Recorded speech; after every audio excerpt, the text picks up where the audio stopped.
let's start with structures in C++. So let me give you an example why we are using the structure. So suppose you want to store some information about a person, like his or her name, age, and salary. So you can easily create different variables like name, age, salary to store that information separately. Okay. So, however, in the future, you will want to store information about multiple persons. So now you have to create different variables for each information per person. Suppose like for person one, you will have name one, age one, salary one. And for person two, you will have name two, age two, salary two. And this will continue till number of person you till the number of person you want. Okay, so you can easily visualize how big and messy the code would look. Means तुमको ही नहीं समझ में आएगा और ना ही किसी को समझा भी पाओगे. So also that since no relation between the variables would also exist, it's going to be an daunting task, right? So a better approach will be like to have a collection of all related information under a single name, such as a person, suppose, and use it for every another person. Now the code will look much cleaner, readable, and efficient as well. So this collection of all related information under a single name person, as I said, is a structure basically. So structure is basically collection of variables of different data types under a single name. Like how to let's see how to declare a structure in C++ programming. So this structure keyword defines so base wait one. So this structure keyword basically defines a structure type followed by an identifier, which is here person here.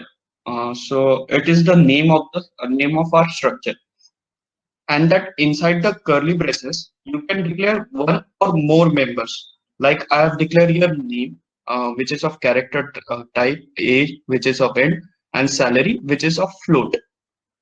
So, as I said, the structure is a collection of variable of different data types under a single. So we have created a structure name person uh, g- and collection of different variables of different data types, which is like you can see name, age, salary, all under a one. So let's move to code so you better understand about the structures there. Is code proper size means let me know. You can see the code, right? Yes. Yes. So yeah, moving on with the same example, I have created the structure person and which we have declared name, age, and salary. So yeah, one point to be clear before we move on in the code, that when a structure is created, no memory is allocated. Basically, when the structure definition means this, when I define just this structure person and end with a semicolon after this curly braces, only the blueprint of for the creation of it is only the blueprint for the creation of the variables. Means you can imagine it as a data. Suppose like int x. So the int that variable x, the int specifies that the variable x can hold integers elements only. Similarly, the structure definition only specifies what property a structure variables hold when it is defined. Mm. So moving into the main function, this is how when a structure variable is defined, only that the required memory is allocated by the compiler.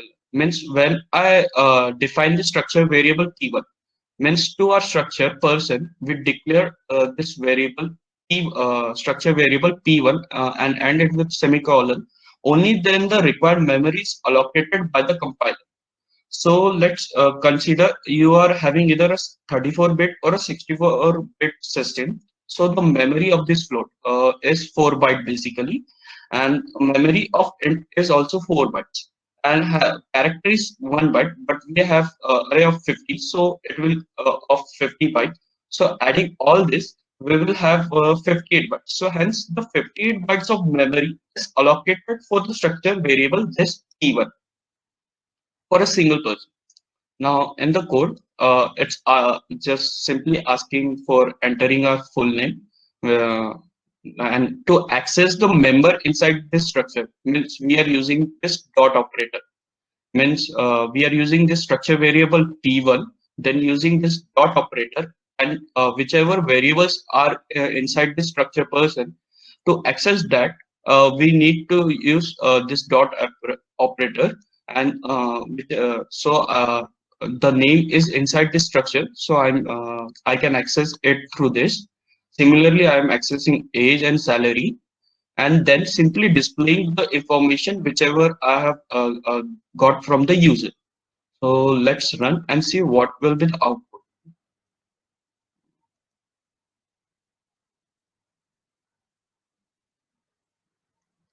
So yes, it's asking me to enter my full name. Let's go with Naruto. My fans. So age, 17, salary 232. So here you can say it is. I have entered the details and it's simply showing me the information. So, but this was simply for one person, right? Means I said what we have to do for store the information about 3%, 2%. So I can simply use P2 comma P3 for suppose I want for 3%. So three types of this, and repeat copy this from year to year similarly. And instead of just P1 for P2, instead of P1, we will for accessing uh, this different data types inside the structure, we will need to use P2. So for storing it in P2. Similarly for P3 too. So, but you can see that code will getting lengthy and it will become messy. So it will be not a good approach to use like this n number. Suppose I want to store for 100 of people, so it will be not good that I declare like this 100 of structure variables and repeat the same this statement. So for that we have a solution to use array of structures. So let's see the code for the array of structure.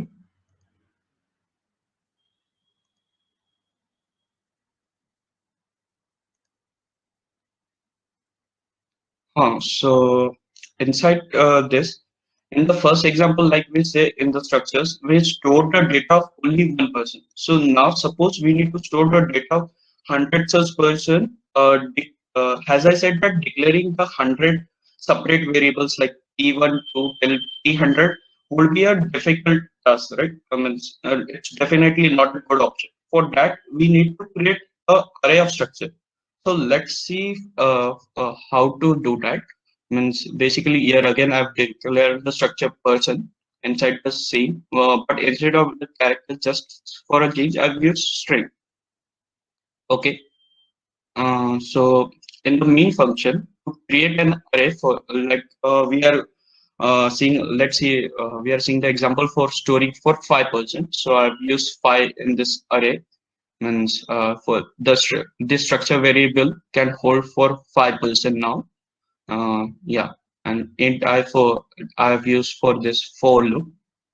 So in this for loop, as we are iterating it one by one, so it will take the value for, suppose here the value for I plus one I have written because means it's 0, so person 1, person 2, like this it will take till person 5 as we are storing for 5%.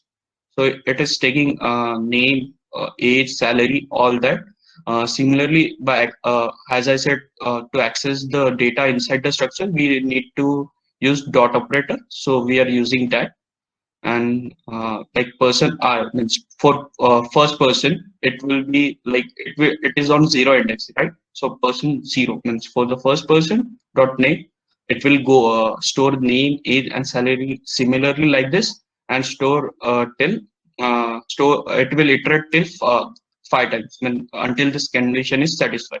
and on here we are simply printing out the values whichever which we have stored in the array of structure. So let's me run this and see the out. Let's see what happens. So it's me asking to the name. So let me just go with any of it. Enter age, enter salary, person two, right? Uh, oh, sorry. I put any value so that but like,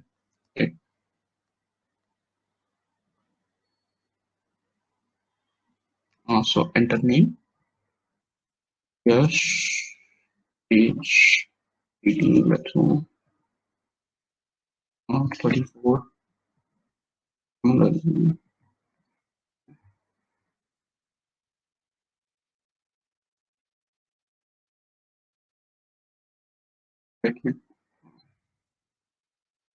let me type it fast.